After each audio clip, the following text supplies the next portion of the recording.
Bonjour à tous. Dans cette vidéo, nous allons terminer notre travail sur les pyramides. On va voir comment calculer le volume d'une pyramide. Vous allez voir qu'une fois que vous avez la formule, c'est pas très compliqué. Donc, on va voir ça ensemble. Alors, voici la formule pour calculer le volume d'une pyramide. Alors, pour calculer le volume d'une pyramide, il faut multiplier l'aire de la base par la hauteur de la pyramide et on divise le tout par 3.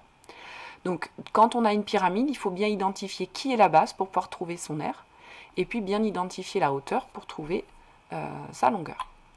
Alors, on a par exemple la pyramide régulière qui est la suivante.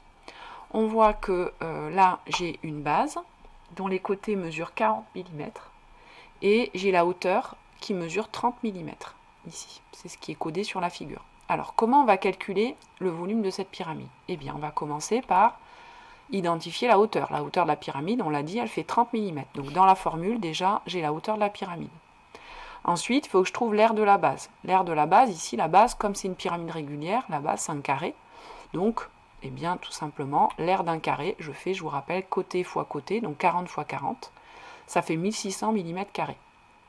Donc là, dans ma formule, je connais l'aire de la base, c'est 1600. Je connais la hauteur de la pyramide, c'est 30. Il va falloir que je divise par 3 après.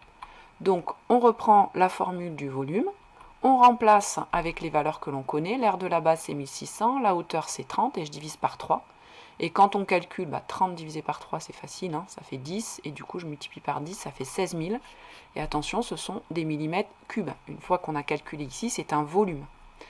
Donc, j'obtiens 16 000 mm3. Et voilà, on vient de calculer le volume d'une pyramide. Donc, vous voyez, c'est pas très compliqué, il faut bien connaître la formule par cœur. L'aire de la base fois la hauteur est divisé par 3, ici. Vous remarquez que en fait, c'est le volume d'un prisme, c'était l'aire de la base fois la hauteur, quand vous avez appris le prisme droit l'année dernière, et que en fait, une pyramide, c'est le volume d'un prisme et on divise par 3. Donc l'aire de la base fois la hauteur, et je divise par 3.